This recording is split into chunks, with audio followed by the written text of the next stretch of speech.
Mari kita belajar akan firman Tuhan.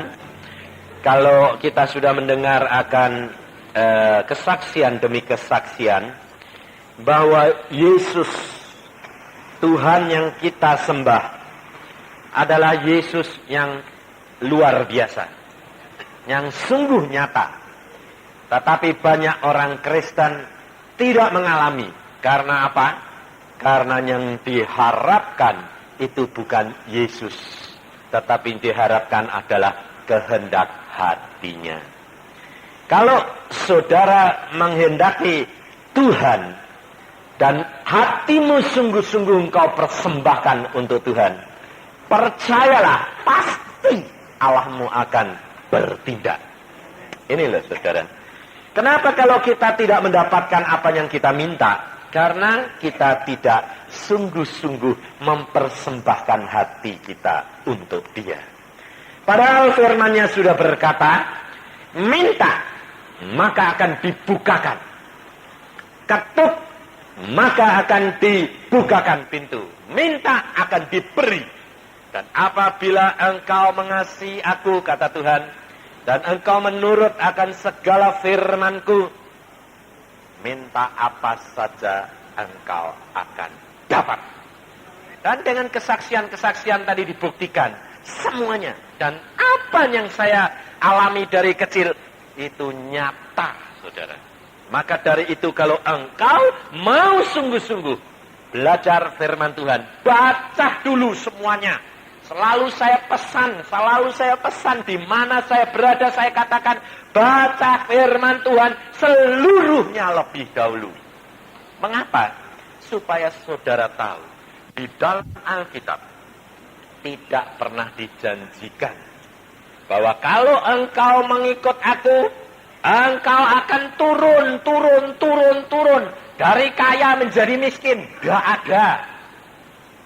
Tapi Allah berjanji kalau engkau ikut aku, dari tidak punya engkau akan naik. Aku angkat engkau tinggi di antara bangsa-bangsa. Tetapi kita orang Kristen itu tidak mau baca. Kalau baca ngantuk. Seperti ibu tadi saksinya ya toh. Bisa baca berapa pasal sehari. Tapi kalau sudah kesengsem sama film serial silat Hongkong, wah, kalah. Ini Alkitab jadi kalah. 3 hari 3 malam tidak tidur. Itu saya tidak bisa bayangin. Kalau sudah gitu nanti ibu bayarnya tidur berapa hari itu ya? Tidur terus bayar soalnya. Terus nanti di dalam tidur filmnya jalan lagi. Ngimpinya ngimpi film itu pasti. Alkitabnya hilang. Lah kalau sampai perusahaannya mulai merosot, siapa yang salah? Sebab setan nuntut.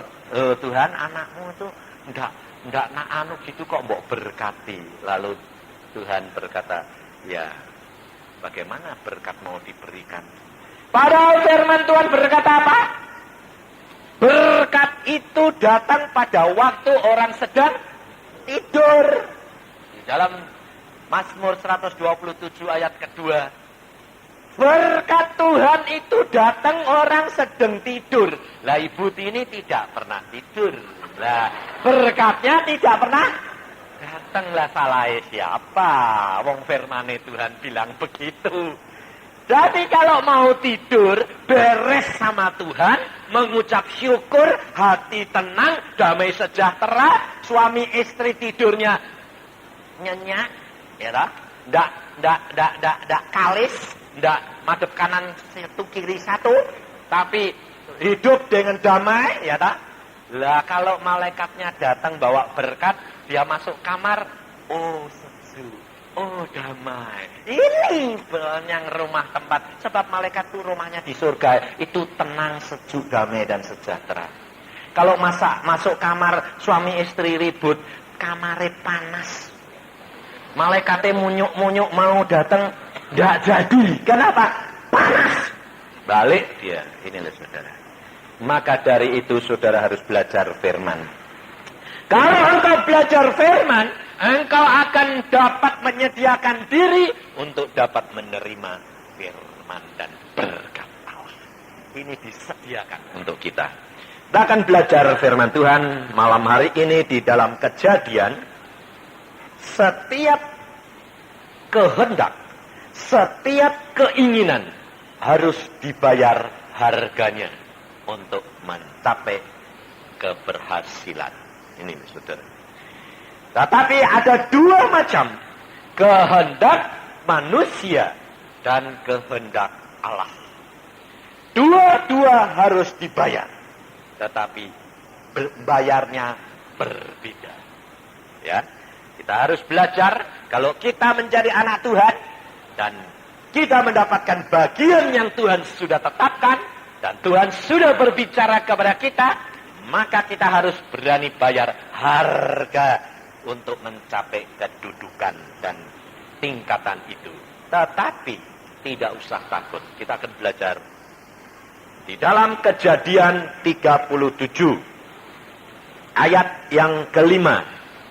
Kejadian 37 ayat kelima. Pada suatu kali bermimpilah Yusuf, lalu mimpinya itu diceritakannya kepada saudara-saudaranya, sebab itulah mereka lebih benci lagi kepadanya. Karena katanya kepada mereka, coba dengarkan mimpi yang kumimpikan itu. Tampak kita sedang di ladang mengikat berkas-berkas gandum. Lalu bangkitlah berkasku dan tegak berdiri. Kemudian datanglah berkas-berkas kamu sekalian mengelilingi dan sujud menyembah kepada berkasku itu. Lalu saudara-saudaranya berkata kepadanya, apakah engkau ingin menjadi raja atas kami? Apakah engkau ingin berkuasa atas kami? Jadi makin bencilah mereka kepadanya karena mimpinya dan karena perkataannya itu.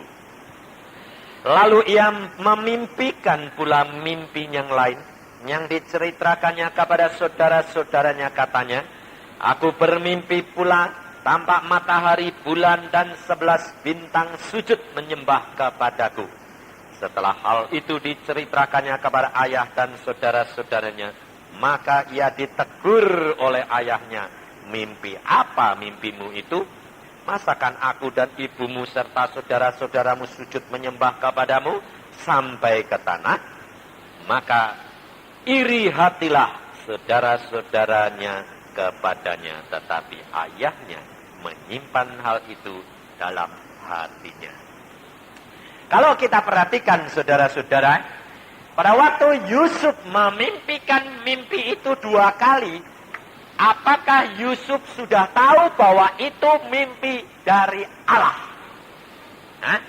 Sudah tahu belum? Belum. Dia tidak tahu kalau mimpi itu dari Allah. Yakub sendiri, papahnya sendiri, yang sudah pernah bertemu dengan Allah, Yakub sendiri tidak tahu kalau mimpi itu asalnya dari Allah. Kenapa? Kalau Yakub tahu itu mimpinya dari Allah, mesti Yakub tidak menegur kepada mimpi macam apa itu? Apa aku dengan ibumu dan saudara-saudaramu harus menyembah kepadamu? Dia tidak tahu bahwa itu sudah ditetapkan oleh Allah. Maka dari itu kalau saudara mengalami segala sesuatu, baik mimpi, baik nubuatan, baik perkara-perkara yang ajaib, engkau taruh dalam hati dan engkau berdoa. Tuhan, kalau ini daripadamu, amin, mesti jadi. Kalau bukan daripadamu, lewat begitu saja. Sebab Tuhan dapat berbicara melalui mimpi. Dari hari ini berbicara melalui mimpi. Maka kalau saudara perhatikan, maka pada waktu Yusuf, dia mimpi itu sampai 2 kali. Dengan moto, dengan motif, dengan cara yang berkaitan dengan penyembahan. Maka engkau perhatikan bahwa mimpi itu mesti dari Tuhan. Karena apa? Karena kalau mimpi sampai diulang 2 kali dengan motif yang sama, itu ditetapkan oleh Allah, mesti jadi. itu merupakan rema. Bukan logos lagi, tetapi rema. Artinya rema adalah firman Allah untuk dia pribadi, dan itu mesti jadi. Dan setelah itu, pengalaman-pengalaman Yusuf, Allah tidak berbicara lagi perkara naik menjadi raja. Tidak.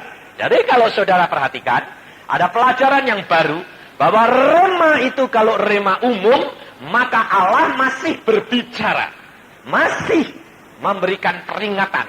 Tetapi kalau rema itu khusus dan sudah ditetapkan oleh Allah untuk engkau pribadi, Allah tidak berbicara lagi. Dan sampai hal itu terjadi.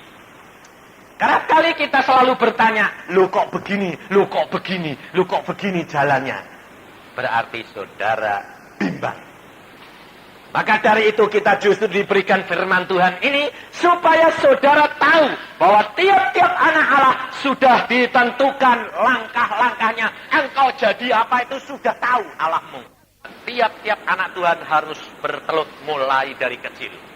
Dari kecil anak-anak harus didoakan, diajar berdoa supaya dia dekat Tuhan, dan Tuhan memberitahukan apa yang akan terjadi di masa yang akan datang untuk tiap anak-anak Tuhan. Karena apa? Karena Tuhan itu selalu berbicara kepada anak-anak, mulai dari anak-anak. Ini loh. Orang tua kerap kali melupakan hal ini. Tuhan selalu berbicara dan selalu memenuhi anak-anak dengan Roh Kudus mulai dari dalam kandungan. Ini loh saudara. Jadi kalau hari ini ada ibu-ibu yang bunting, sudah didoakan belum anaknya? Didoakan, ada isinya ini loh Tuhan. Jamaah tiap malam suaminya, kalau suaminya anak Tuhan loh, tempelkan perutnya, lalu doakan, mintakan hikmat, segala sifat perangai ayah ibu yang tidak baik potong dan buang, dan digantikan dengan sifat dan perangai yang baru.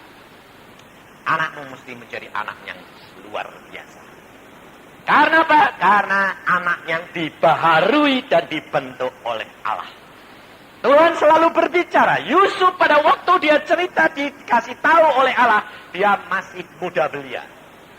Dia diberitahu bahwa dia akan menjadi raja, bahwa Allah sudah menetapkan memilih dia untuk diangkat tinggi-tinggi.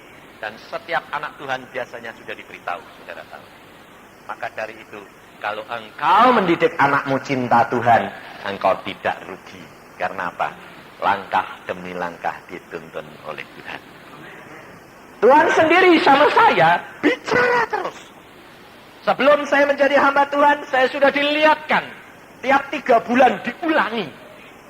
3 bulan diberikan, kamu sekarang di jalanmu di sini. 3 bulan kamu akan berjalan sampai di sini. Kemudian kamu akan nanti mengalami ini. Kemudian 3 bulan lagi disambung mimpi itu. Aneh enggak? Sampai saya bilang, loh, mimpi kok bisa sambung-sambungan? Tiap 3 bulan nyambung. Jadi saya sudah tahu akhirnya nanti saya gimana, sudah tahu. Maka hidup saya tidak perlu takut. Karena apa? Lah sudah lihat. Apa yang ditakuti? Saya mau ke Irian Barat, saya sudah tahu. Oh, saya nanti tugas saya pergi ke tempat yang Irian Barat, jauh. Setelah itu pulang, lalu mau jadi hamba Tuhan, ketemu dipanggil-panggil setan, diberikan segala perkara. Sudah diberitahu oleh Tuhan. Dilihatkan semuanya seperti TV. Ini loh saudara. Hidup dengan Tuhan itu luar biasa. Tetapi orang Kristen kalau suruh baca Alkitab malas, ngantuk. Sehingga tidak ngalami. Maunya itu senangnya apa? Dengar lah cukuplah. Baca sendiri malas. Maka saudara tidak menikmati banyak dengan Tuhan. Maka kalau engkau sudah mulai benar-benar dengan Tuhan, buktikan. Maka engkau akan menjadi orang yang berbahagia dalam dunia ini. Kesulitan boleh datang, tapi tidak kamu dapat mengatasi. Pasti kamu sanggup mengatasi. Karena pada waktu Yusuf mulai dia menceritakan mimpinya, akibatnya sudah terima. Untuk mencapai itu harus dia menikmati apa? Ejaan pertama. Kalau engkau sudah diberikan hikmat oleh Allah dan engkau sudah ditetapkan, engkau harus bayar harganya. Pertama apa? Diejek. Jadi orang Kristen katanya mana? Katanya seneng bahagia. Mana? Lah sedang jalan kok diejek, dihina. Setelah diejek di kanan kiri, engkau tetap memandang kepada Yesus. Jangan mulai gerutu. Kalau sudah diejek, nanti sudah mulai bertanya, mana buktinya? Tidak ada. Saudara itu kerap kali apa? Tidak percaya, kurang sabar. Mintanya itu apa? Kalau Tuhan berfirman, langsung seperti sulapan gitu loh, plok, batu jadi berlian. Kalau begitu, saudara nanti tidak jadi anak Tuhan yang baik, karena maunya seperti anak manja. Kalau anak itu dimanja itu, mah minta kasih, mah minta dikasih, jadinya kurang ajar dah, kurang ajar jadinya. Dan Tuhan tidak mau kalau nanti kamu masuk surga terus dibuang kayak setan. Tuhan tidak mau engkau dididik di dalam dunia ini untuk menjadi anak Tuhan yang tekun, taat, dan setia. Saya ceritakan ada seorang ibu, bapak kaya raya. Ya kaya raya, lalu sombongnya luar biasa. Biasanya kalau orang kaya itu sombong, ya. Ini di rumahnya orang kaya, saya ya ngomong terus terang, tidak peduli saya. Saya orangnya orang tidak pedulian, ya toh. Apa adanya, Tuhan suruh ngomong saya, ya toh. Kalau kena koreksi kegores, ya maafkan. Lukanya balut sendiri. Ini sombongnya luar biasa. Karena apa? Kaya raya. Rasanya tidak butuh Tuhan. Karena apa? Segala diberkati. Lalu dia mulai sombong. Istrinya sebetulnya anak Tuhan. Kemudian lupa Tuhan. Kayak ibu tadi kalau sudah lihat film lupa Tuhan. Nah ini bukan dia untungnya dia tidak lupa Tuhan karena kekayaan, karena film tok, filmnya berhenti, ingat deh nenek ya. Lah kalau dia lupa Tuhan karena kekayaannya, bangkrut. Ini berbahaya sekali. Dia hilang lupa karena kekayaannya, langsung turun bangkrut. Suaminya meninggal sampai anaknya miskin, jatuh utang, sebab biasanya orang kaya itu utangnya juga banyak loh. Jangan dikira orang kaya tidak punya utang, punya. Lumayan saya tidak punya utang. Jadi karena apa? Karena usahanya besar, utangnya mesti besar, betul tidak? Iya. Ya lalu semuanya dijual, akhirnya habis ludes. Dia harus hidup dengan anaknya yang masih kecil-kecil. Lalu akhirnya dia bertobat minta ampun sama Tuhan. Dia hidup di dalam satu kampung, rumah kontrakan. Hidupnya sengsara luar biasa. Luar biasa, dia harus bayar harganya. Sampai makan sudah tidak mampu. Lalu usaha tidak berhasil. Akhirnya dia berdoa pada Tuhan. Makan hanya dari hari ke hari. Dia berdoa minta ampun sungguh-sungguh. Setelah satu saat Tuhan sudah didik dia. Dan dia sungguh-sungguh sudah dilihat, sudah menjadi bertobat sungguh-sungguh. Allah bertindak. Caranya luar biasa. Dia pada waktu sudah tidak punya makan, sudah kelaparan, anaknya dikumpulkan. Hujan lagi. Hujan, tidak ada makanan, dia berdoa. Yuk nah, semua sembahyang. Berdoa. Tuhan, Engkau berikan kami makan. Bagaimana caranya aku tidak tahu. Tapi aku tahu Engkau itu Allah yang baik. Dan aku percaya dari hari Engkau sudah berikan makan. Dari hari ke hari. Masakan hari ini tidak ada makan sama sekali? Tidak mungkin. Aku percaya Engkau sudah sediakan. Lalu di luar itu, karena kalau musim hujan di kampung itu kan, anak-anak kan main hujan-hujan, anak kecil main-main hujan-hujan. Terus kemudian tendang-tendangan bola. Ternyata ada bangkai ayam. Bangkai ayam dibuat bal-balan. Pada waktu ditendang masuk jendelanya, ibu itu masuk keplok, pas sembahyang pikirnya ayam. Tapi bangkai. Tapi anaknya bilang, "Mah, ada ayam tapi kok bangkai, Mah?" Tapi anaknya, mamahnya bilang, "Masa air. Betetin. Kalau engkau terima yang baik, harus terima yang busuk sekalipun. Lalu dibongkar ayam ini. Sama anaknya, dibongkar semuanya. Tidak jadi dimakan, saudara. Karena pada waktu dibongkar sama anaknya, dari temboloknya keluar berlian. Karena orang kaya kan punya berlian. Berliannya jatuh di jalan. Yang notol ayam. Dikasihkan anak Tuhan. Lalu anak ini lari kepada ibunya mengatakan, "Ma, ini apa?" Dia bekas orang kaya. Lihat berlian langsung tahu imitasi atau tidak. Betul enggak? Kalau saudara sama saya dilihat diimitasi apa enggak? Enggak tahu. Tapi kalau orang kaya, ibu-ibu yang biasanya keker gitu, ahli demikian lihat, waduh, demikian lihat, waduh Tuhan luar biasa. Sudah nak, ayam itu tidak usah dimakan.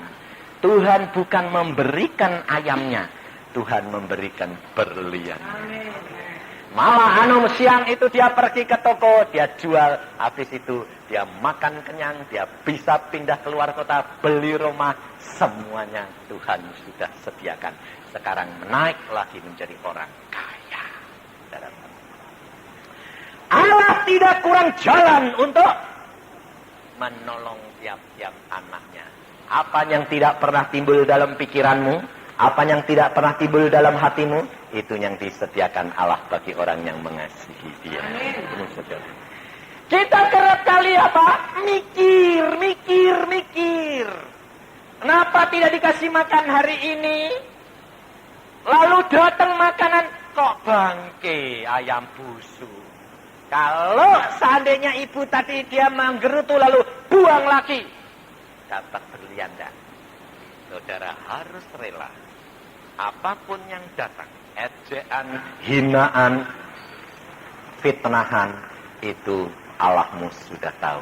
Dia akan mengubahkan barang yang busuk menjadi mutiara-mutiara yang indah.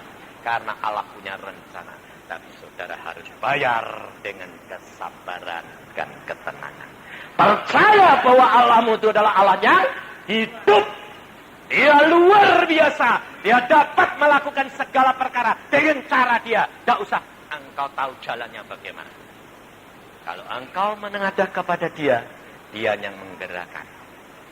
Kalau orang tidak digerakkan, mana mungkin. Kalau anak-anak tidak digerakkan untuk bal-balan, mana mungkin.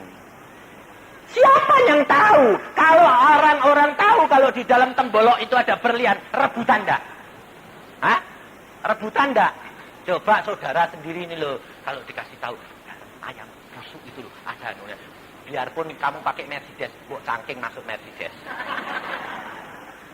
Sebabnya tahu dalamnya ada berlian, harganya lebih daripada Mercedes. Busuk, enggak apa-apa. Ya tak? Tapi kalau enggak tahu, barang busuk buang. Busuk sedikit saja sudah dibuang. Ini loh, saudara. Maka kalau Yusuf dia sudah dapat rema daripada Allah, maka dia diejek oleh saudaranya, dia tidak menggerutu. Dia diejek, dia dijual ke Mesir menjadi budak belian. Dia tetap melakukan tugasnya dengan setia. Kalau dia sudah dijual lalu dia tinggal di Potifar, dia mengerjakan pekerjaan sebagai seorang pegawai, padahal dia anak orang kaya raya. Dia dapat mengutus orang memberitahu kepada Yakub, nulis surat sedikit, katakan kepada bapakku bahwa aku dijual di sini, pasti ditebus sama Yakub. Betul enggak? Tapi Yusuf tidak memberitahukan bapaknya. Mengapa? Karena dia harap kepada Allah. Dia tidak harap kepada orang tuanya. Dia tidak harap kepada manusia. Dia harap kepada Allah. Maka Allah meluruskan jalannya dan menunjukkan kepada janji yang sudah disediakan. Dia tidak mencari manusia. Dia tahu ayahnya sayang dia. Dia tahu ayahnya kaya. Dia tidak mencari. Tetapi dia tetap kerjakan. Dia jadi pegawai. Dia kerjakan. Akhirnya diangkat jadi kepala pegawai Potifar. Setelah mulai menduduki posisi enak. Kenapa? Masih digebleng lagi oleh Tuhan. Karena posisi yang Tuhan kehendaki raja, bukan jadi kepala rumah tangga, jadi pegawai. Anak-anak Tuhan disiapkan menjadi anak-anak raja, saudara tahu. Tidak menjadi ekor, tapi menjadi kepala-kepala. Maka Yusuf mengerjakan sungguh-sungguh. Dia diangkat tinggi-tinggi. Tapi pada saat itu istri Potifar jatuh cinta. Dan diajak Yusuf berbuat zina. Yusuf tidak mau. Akhirnya Yusuf kena fitnah. Dari kepala rumah tangga langsung dijebloskan dalam penjara. Kalau Allah mau mengangkat engkau tinggi-tinggi, kamu sudah mulai naik, engkau diturunkan lagi. Kenapa? Karena tingkatan ilmu belum yang ke Allah kehendak. Kamu harus rela, engkau harus tunduk apa yang menjadi rencana Allah. Dan Yusuf tidak pernah mendengar lagi suara Allah. Tidak mendengar lagi, dapat mimpi lagi. Tidak. Yusuf melakukan pekerjaannya. Dia dijebloskan dalam penjara. Di dalam penjara dia jalani 2 tahun lamanya. Untuk mencapai ke tingkatan yang Tuhan sudah sediakan, dia harus bayar. 1, melalui ejaan-ejaan. Melalui fitnahan. Melalui penderitaan. Tetapi bukan penderitaan itu selalu terus-menerus sampai mati. Tetapi hanya sementara. Untuk mencapai kedudukan yang tinggi. Pada waktu Yusuf di dalam penjara, coba kalau saudara pikirkan. Penjara zaman dulu orang budak belian masuk penjara. Tidak ada kesempatan untuk keluar. Tidak ada kesempatan untuk bisa keluar. Sebab penjaranya seumur hidup. Untuk budak belian. Saudara tahu. Maka pada waktu itu kalau Yusuf tidak pandangannya kepada Allah. Maka semangatnya di jiwanya menjadi depresi dan frustrasi. Akhirnya menjadi gila. Tetapi Yusuf pandangannya kepada Tuhan. Orang tidak pernah memikirkan kalau dari dalam penjara langsung jadi raja. Mana mungkin? Mustahil. Tetapi Allah mungkin melakukan segala perkara itu. Karena Allah kita adalah Allah yang luar biasa. Maka pada waktu dia di dalam penjara, Yusuf mengerjakan dengan setia. Ini loh saudara. Kalau engkau menjadi orang Kristen, apa yang sedang engkau jalani sekarang, lakukan dengan setia. Kalau engkau menjadi pegawai, lakukan dengan setia. Kalau engkau menjadi majikan, lakukan dengan setia. Karena engkau bekerja untuk Tuhan, bukan untuk dirimu sendiri. Kalau engkau melakukan dengan setia, maka Allah akan melihat sudah waktunya. Dan Allah punya ukuran sendiri. Orang kepala pejabat makanan dan minuman raja yang masuk dalam penjara. Caranya Tuhan luar biasa. Raja mengirim orang masuk penjara karena apa? Karena salah makan dan minum. Tetapi mereka dapat mimpi dan mereka diangkat kembali. Melalui pejabat minuman ini, raja dapat mimpi. Raja mimpi. Tidak ada yang dapat menolong memecahkan. Kenapa? Karena mimpi itu dari Allah. Tukang ramal pinter-pinter banyak di Mesir. Tapi tidak ada satu yang dapat memecahkan mimpi. Karena mimpi itu asalnya dari Allah. Allah kalau sudah menyediakan jalan untuk saudara, biarpun sainganmu banyak, jatah itu adalah jatahmu. Tidak ada orang bisa ambil. Berkat itu kalau sudah milikmu, tidak ada orang bisa ambil, saudara. Yang penting engkau menengadah dan percaya kepada Dia bahwa Allahmu sudah menetapkan jatah dan kehendaknya di dalam dirimu. Maka pada waktu Yusuf menanti, maka pejabat minuman berkata, "Aku ingat Raja, ada orang di dalam penjara yang dapat mengartikan mimpi." Langsung Yusuf diangkat kembali dan dihadapkan Raja Firaun. Dan Firaun berkata, "Aku mimpi, tidak ada orang bisa menerjemahkan." Lalu Yusuf diberikan hikmat Allah. Dan Yusuf menguraikan, Langsung Firaun berkata, angkat dia menjadi orang di bawah aku. Tidak ada seorang pun yang boleh menghadap aku kalau tidak melalui Yusuf. Engkau tidak usah khawatir. Allahmu sudah menetapkan apa yang akan engkau alami. Tapi lakukan dengan setia. Kau akan melihat perkara-perkara besar dengan Allah. Allah kita adalah Allah yang luar biasa. Kalau saudara dengar tadi dokter gigi tadi, saya barusan ketemu di Jember kemarin. Kemarin dulu kalau tidak salah. Ya, malam. Dia berkata, wah saya ngalami musibah Pak Yusa.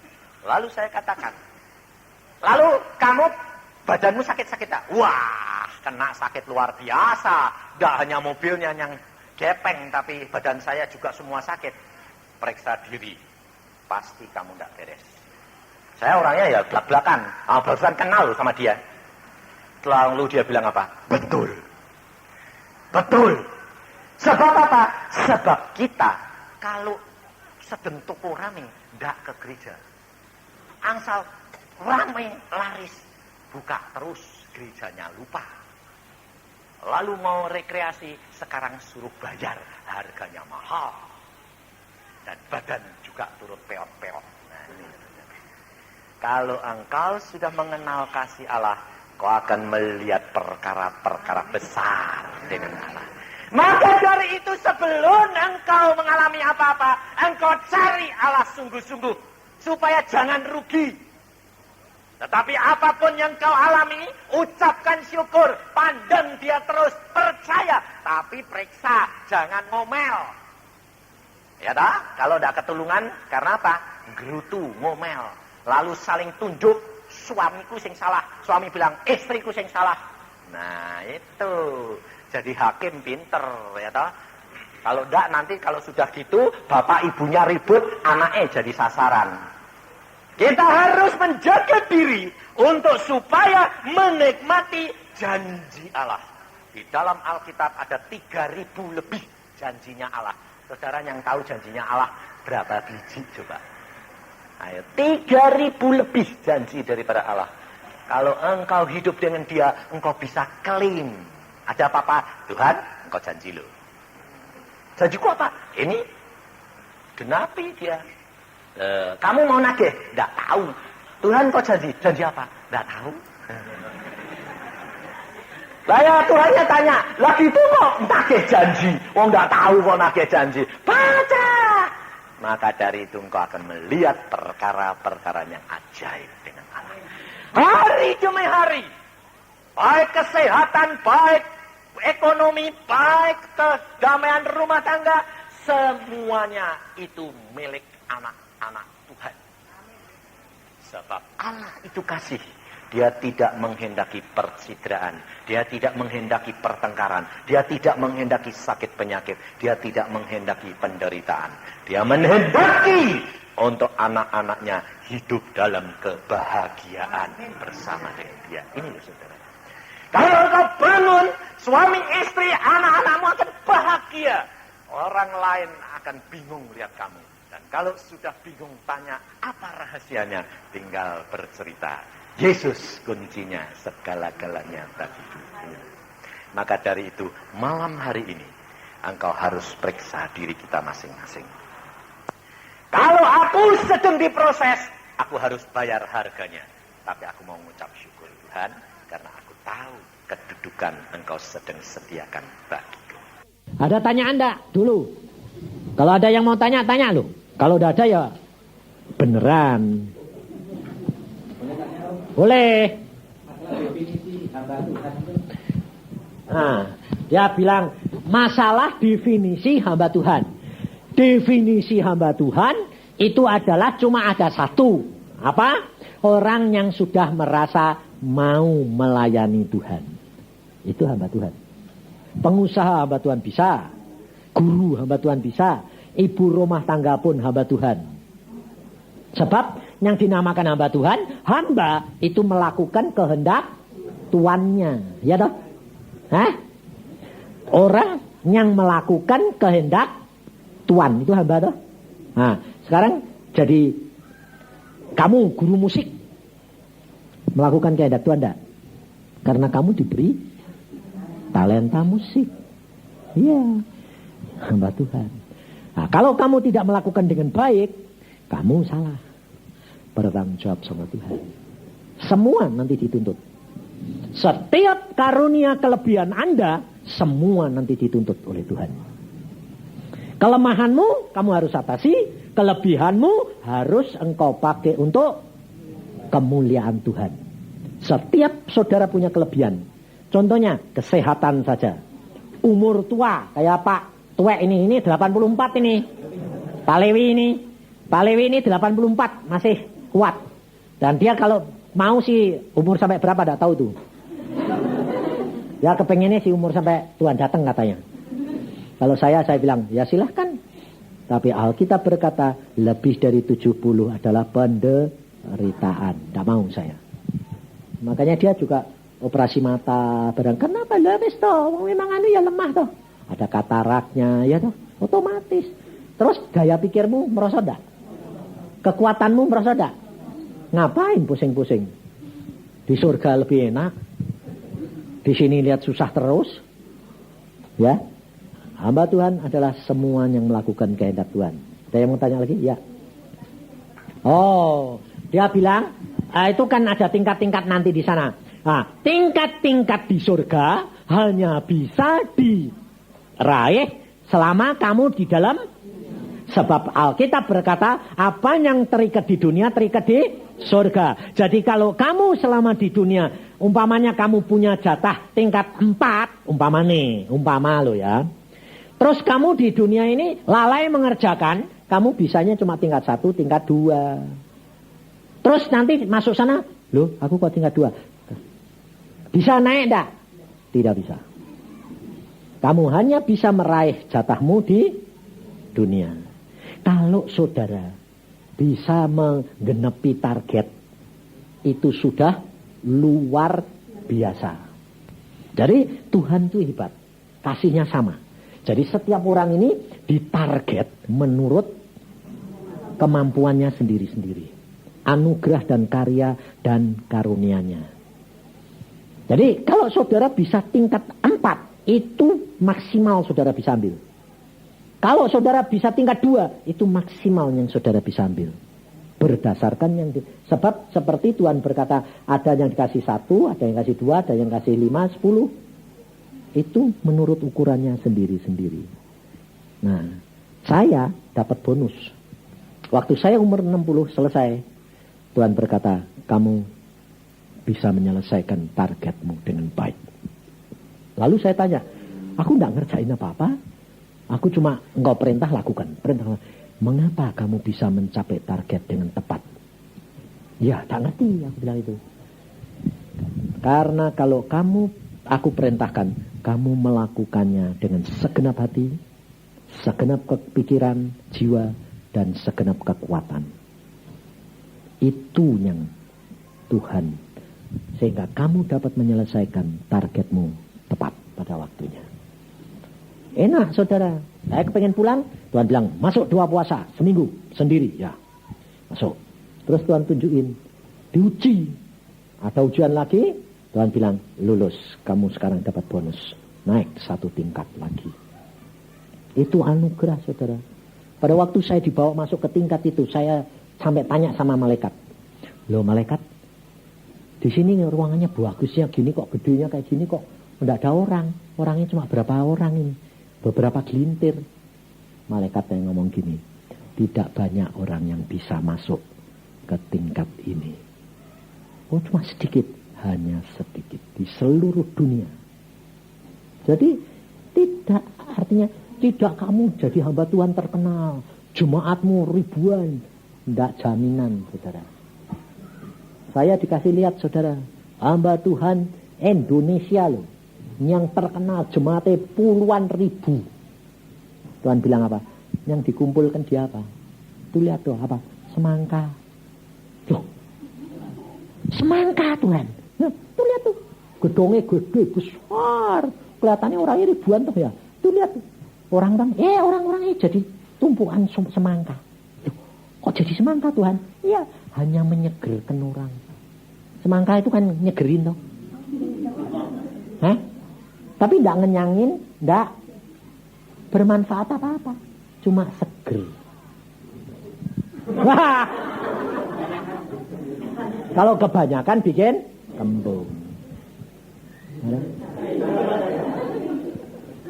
Nah, kamu ini mau ngumpul ke di surga itu ngumpul ke apa? Hah? Permata, emas, perak, kayu, jerami, semangka. Ini tergantung saudara dan saya. Jangan lihat hamba Tuhan. Hamba Tuhan susah masuk surga.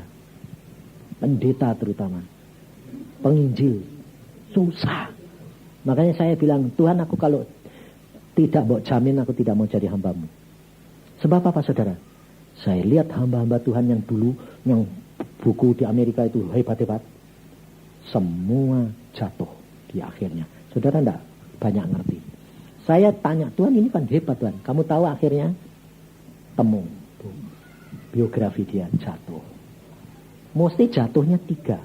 Harta, tahta, wanita. Pasti. Jatuhnya selalu di situ. Semua, saudara. Tapi akhirnya semua terbongkar. Sebelum mati, semua kelihatan. Semua jatuhnya di situ. Maka harus bayar. Sampai saya tanya, Tuhan Catherine itu kan semua kanker ribuan sembuh. Dia sendiri mati kanker. Tuhan bilang, dia harus bayar. Kenapa sih Tuhan? Nah itu suaminya orang diambil. Loh, suaminya orang diambil. Loh, ayo. Mesti 3 itu. Lah saudara ini punya enggak kelemahan 3 itu? Hah? Syukur-syukur. Syukur-syukur kalau ada di sini yang enggak punya. Hah? Ada yang enggak punya enggak? Hah? Enggak ada toh? Punya semua toh? Nah, cuma sudah hilang apa belum? Hilang. Mau diusahakan supaya hilang, tapi belum. Wong saya sendiri ya belum hilang kok. Jangan dikira saya sudah sempurna. Sempurna nanti kalau persis mau mati. Itu baru bebas. Tapi kalau sudah tinggal sedikit-sedikit, gampang saudara. Mau mati, bang. Tuhan bilang, ya. Nah, tapi kalau masih banyak, susah. Jadi nanti mesti perlu obat di sana, saudara. Selama kita di dunia, itu kita bisa di halaman, itu 7 tingkatan. Di ruangan kudus, 7 tingkatan. Nah, ruangan maha kudus, 7 tingkatan. 21 semua. Nah, tapi kalau mau masuk, kalau dihitung gini, 21 itu semuanya nanti, yang 7 itu sebetulnya di surga. Jadi selama kita masih hidup di daging, harusnya itu cuma 14. Sebab yang bisa masuk ke ruangan kudus, yang masih ada korban, masih ada roti sajian, masih ada pembakaran, itu di ruangan halaman sama ruangan kudus. Maha kudus sudah tidak ada apa-apa. Jadi daging sudah tidak ada, pengorbanan daging tidak ada. Ngerti tak? Hanya semua untuk Tuhan. Kemuliaan. Nah, kalau saudara itu menjalankan firman Tuhan dengan tenang aja, tidak usah gini. Aku kepingin sampai 14. Tidak usah. Jalanin aja. Kamu bilang, Tuhan, tuntun aku hari demi hari supaya aku mencapai target. Selesai. Itu paling baik. Saya dulu tidak pernah. Tapi tahu-tahu Tuhan bilang, bisa, kamu naik sana. Apa? Itu kamu masih di tingkat 2. Ayo naik tingkat 3. Loh, oh tingkat 3 sudah ada meja kursi. Sudah lumayan ya Tuhan. Tingkat 4, oh lebih lengkap. 5, 6, 7. Saya cuma punya jatah itu 12. Mentok. Tapi dinaikkan 1, 13. Kan lumayan. Rasul-rasul itu tingkat 14. Mentop. Itu pun kalau rasul yang maksud saya 12 rasul, 11 rasul itu loh. Termasuk 1 rasul tambahan Paulus. Itu ngetop semua di sana. 4. Ya, ngetop. Itu ngetop semua. Karena nanti dia jadi raja muda. Nanti mereka itu jadi raja muda. Itu turut merintah. Turut merintah bukan berarti raja. Ada lurah,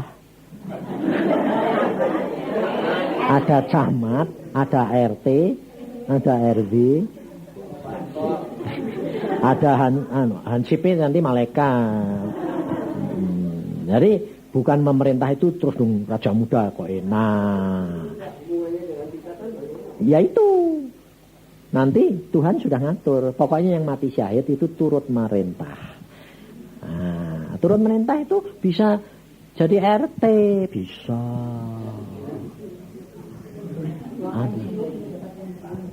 Ya. Dia tanya begini. Kita kalau diurapi oleh hamba Tuhan, biarpun hamba Tuhan itu sudah jatuh, kenapa urapannya masih jalan? Loh, urapan itu karunia atau milik dia? Karunia. Jatuh tidak masalah, tidak apa-apa.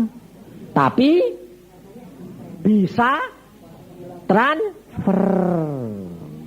Jadi sambil kamu didoain, kalau kamu mengharapkan hamba Tuhan dagingnya, transfer dia. Transfer watain yang jelek pun.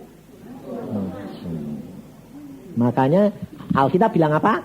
Jangan sembarangan tumpang tangan. Tapi lucunya anak-anak Tuhan kepengen ditumpang. Makanya saya paling gak mau tumpang tangan ini. Iya, tapi kedagingannya kadang-kadang contohnya gini. Kalau kamu sudah senang sama hamba Tuhan, nah, mengagungkan enggak? Nah, lalu kamu ditumpangi tangan, seneng enggak? Nah, sifatnya transfer. Contohnya anak kecil diasuh sama suster terus. Watai suster atau mamai? Nah, demikian juga kamu. Makanya saya bilang jangan mengharapkan hamba Tuhan. Tua-tua numpangi tangan supaya sembuh kalau diperintah Tuhan. Nah, terus tua-tuanya toh. Nah, sini kamu tak uyak-uyak nanti. Kalau tidak disuruh Tuhan sembuh, tidak bisa. Makanya saudara harus tahu segi manusiawinya sama segi roh Allahnya. Tapi saudara harus tahu segala sesuatu anugerah. Dan di dalam diri kita ada Roh Kudus. Jadi semua itu kembali ke Roh Kudus. Kenapa? Karena dia penolongmu yang menuntun engkau dan saya dalam seluruh kebenaran. Jadi jangan melekat pada manusia. Nah sekarang tak tanyain. Kekayaanmu ini siapa? Tapi kalau kamu gunakan tanya Tuhan pada. Loh, ini tanya yang sana enggak. Kalau enggak itu terus piye? Nah itu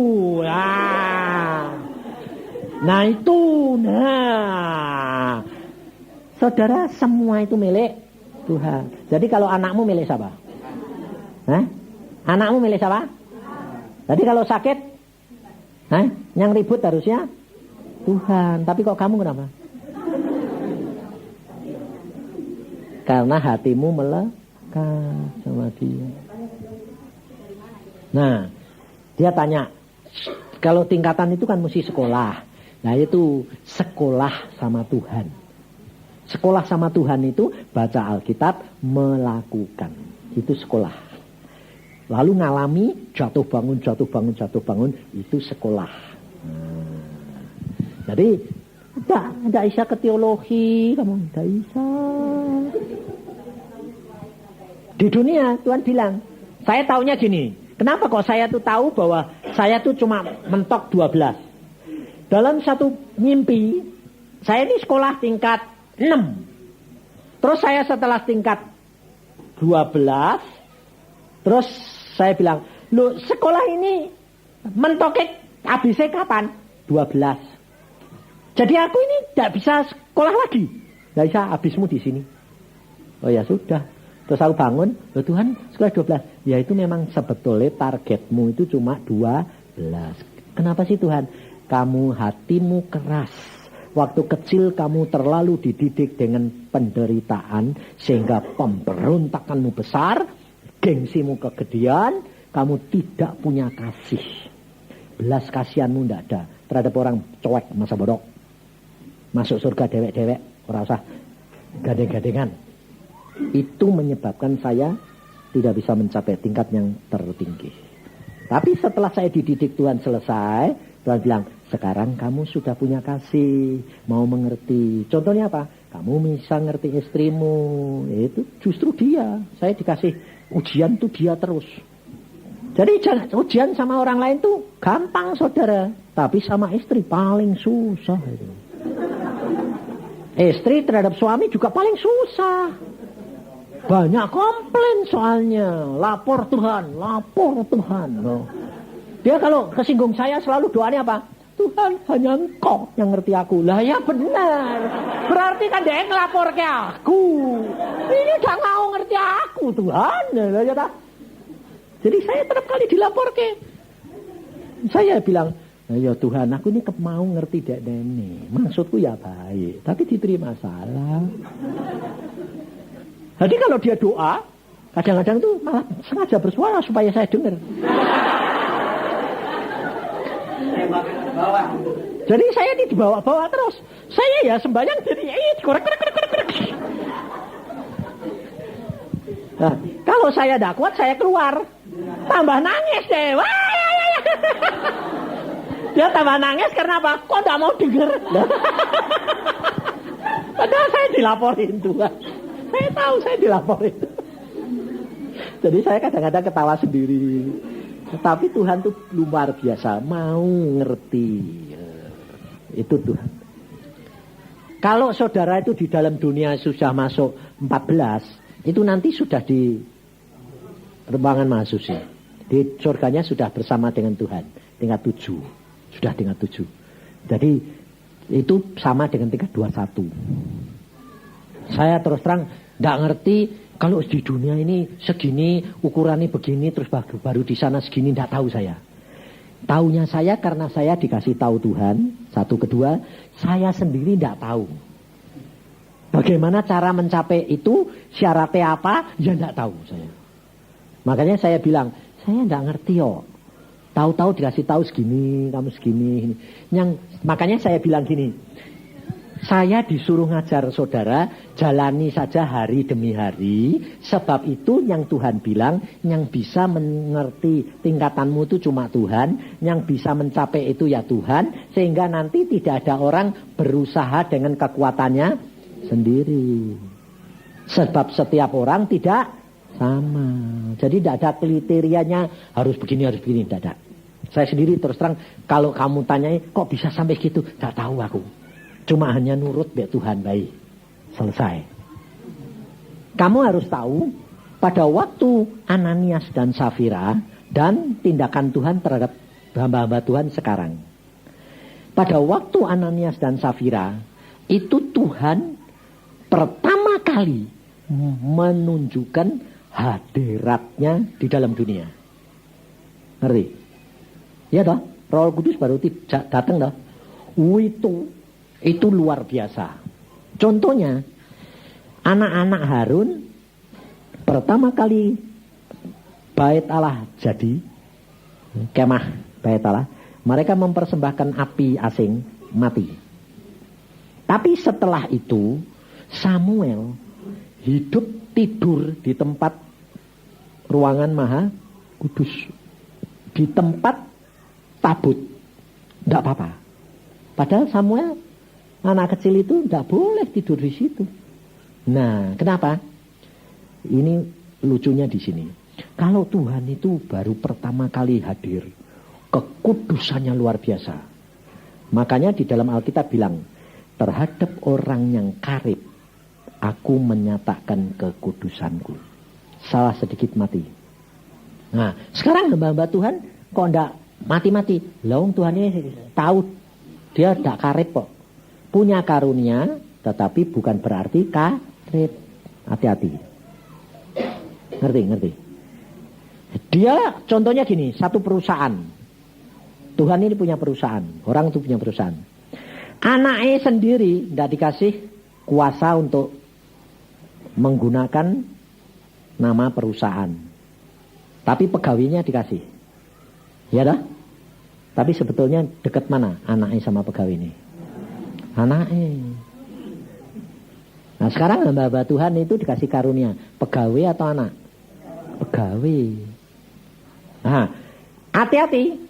Kalau kamu melakukan itu selama Tuhan lihat masih menghasilkan buah, jiwa-jiwa dibiarin. Makanya saya bilang hati-hati. Tuhan tuh suka memanfaatkan. Ada tadi tentang doa dan urapan. Jadi kan ada hamba Tuhan yang diurapi dan tidak ada. Tapi kalau berbuat yang itu dari mana dia? Seperti tadi waktu kita transfer mendoakan orang, tapi Tuhan masih pakai karunia. Tapi kan ada hamba Tuhan yang berbicara di urapi, kemudian urapan, dan hamba Tuhan yang tidak ada urapan dari bisa dibedakan. Beda. Kalau hamba Tuhan berbicara yang diurapi itu insidental. Sewaktu kamu bicara ada urapan. Sama yang tidak ada urapan ada bedanya. Beda lah. Tapi bukan berarti lalu hamba Tuhan itu kudus bersih. Tidak. Karena Tuhan mau mengurapi karena Tuhan butuh untuk jemaat. Makanya saudara harus tahu, urapan itu bukan untuk pribadi kamu. Tapi itu untuk orang lain. Pekerjaan Tuhan. Makanya saya bilang, hamba-hamba Tuhan yang punya urapan, tapi dia sendiri tidak menikmati, itu rugi besar. Nah? Ya, sama. Makanya itu saya bilang, saya dulu waktu dipanggil, saya bilang, saya tidak mau kalau engkau tidak jamin. Lalu Tuhan bilang, aku jamin. Apa yang kamu lakukan, aku yang melakukan. Tapi satu syarat, Tuhan bilang, nurut, ya. Udah. Jadi saya makanya saya kalau ditanya, Pak, kok bisa gini-gini? Bukan saya, itu urusan Tuhan. Jadi saya tidak pernah pusing.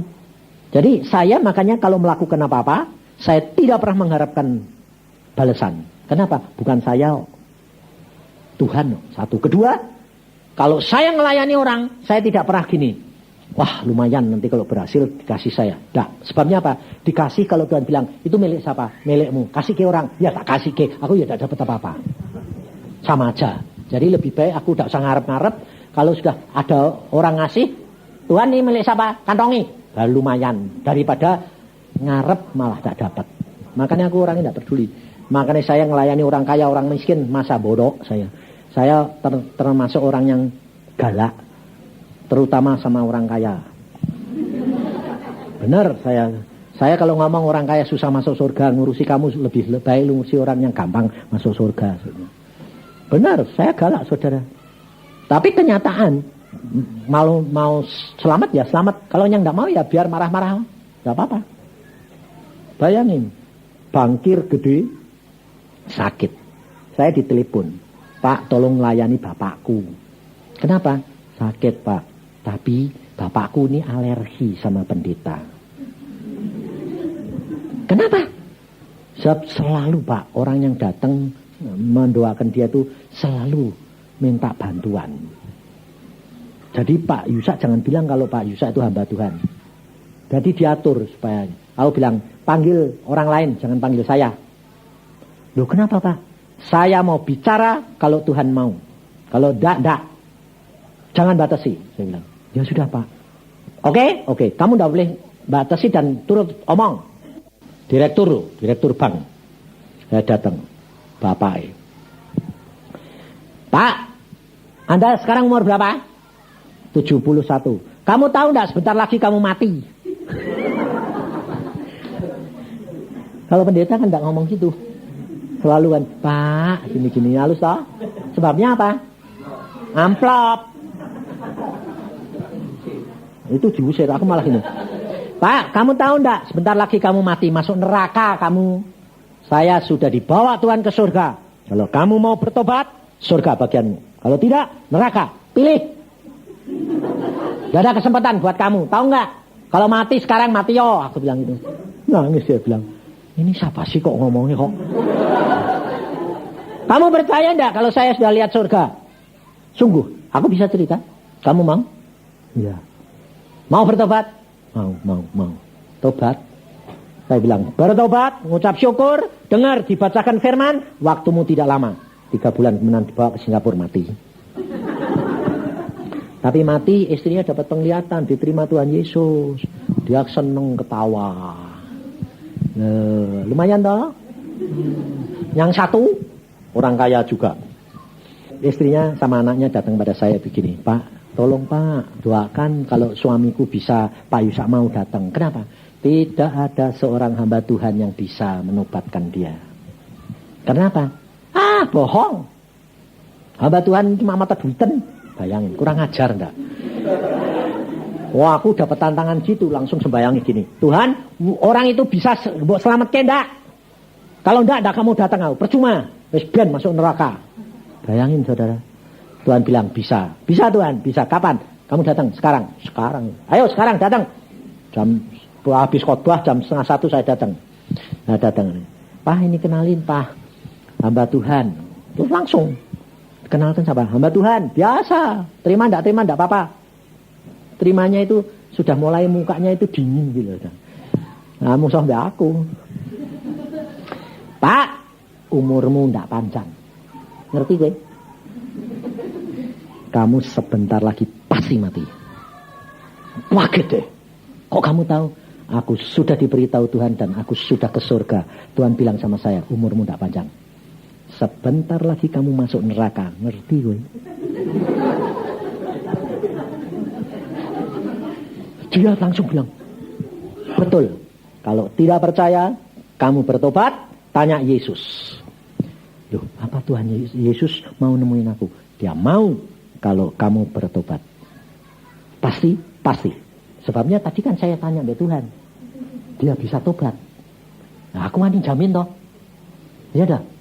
Pasti. Ya, kalau gitu aku mau bertobat. Sekarang terima Yesus, terima. Wow, istrinya sampai gini. Papa mau ya. Loh, kenapa Pak? Ini pendeta aneh ini. Ini dia ngomong belak-belakan ini. Wah, ini saya mau membuktikan. Buktikan, tapi kamu bertobat dengan tulus. Kamu kalau tidak tulus, Tuhan tidak akan nemui kamu. Kalau kamu tulus, kamu pasti temui Tuhan. Ya, saya mau. Nangis saudara. Tulus dia bertobat. 3 hari kemudian ketemu Tuhan Yesus. Ketemu sendiri. Dia bilang sama istrinya, aduh aku ketemu benar. Hamba Tuhan itu siapa? Itu benar-benar apa yang dikatakan semua digenepi. Aku ketemu dengan Tuhan Yesus. Aku nyembah Tuhan Yesus itu luar biasa. Gini. Terus Tuhan Yesus bilang apa? Sudah cukup kamu bertobat, pulang. Berarti Papa, aku 3 hari lagi aku pulang. Yuk kita bicara semua. Aku seneng, aku terima Yesus. Mati.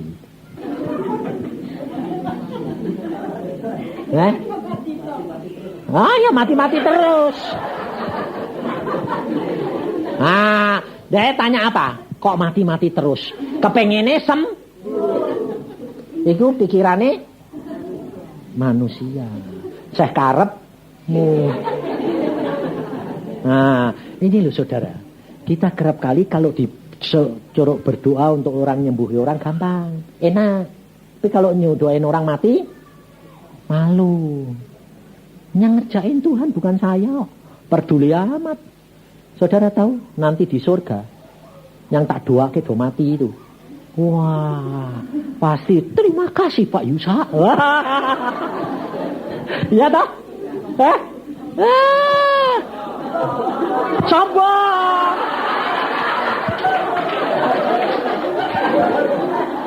Saudara, itu bukan sombong. Bang, enggak. GR salah. Saudara, coba baca. Tak kasih ayatnya. Yeremia 9 baca. Saya juga pernah diomongi orang persis sama Isa ngomong tadi. Lalu saya komplain sama Tuhan. Tuhan, aku sombong, Tuhan. Baca Yeremia 9 ayat 24. Saya senengnya apa? Saya melakukan setelah Tuhan jamin. Ayo coba baca. Tetapi siapa, ayat 23 dulu saja. Beginilah firman Tuhan. Janganlah orang bijaksana bermegah karena bijaksananya. Janganlah orang kuat bermegah karena kekuatannya. Janganlah orang kaya bermegah karena kekayaannya. Tetapi siapa yang mau bermegah, baiklah bermegah karena yang berikut. Bahwa ia memahami dan mengenal aku. Bahwa akulah Tuhan yang menunjukkan kasih setia, keadilan, kebenaran di bumi. Sungguh semuanya itu ku sukai. Ayo. Ayo, sombong dah. Untungnya yang nilai dia, bukan Tuhan Ngerti saudara? Boleh bangga karena mengenal Tuhan. Tuhan ngomong dulu, saya sampaikan. Jadi, Tuhan ngomong dulu, saya sampaikan. Jadi, bangga karena mengenal akan Allah kita. Amin. Hidup dengan Tuhan enak dah. Enak, bayarnya murah, tur enak. Tapi sakit. Bayar harga dong. Ayo kita berdoa. Tuhan Yesus, kami datang di hadapan hadirat-Mu. Kami mengucap syukur boleh belajar Tuhan akan firman-Mu. Supaya kami dapat mengenal Engkau lebih dalam. Lebih berkenan kepadamu, karena itu yang menyenangkan hatimu. Kami rindu Tuhan, dan buat kami lebih dekat kepadamu. Terima kasih Bapa.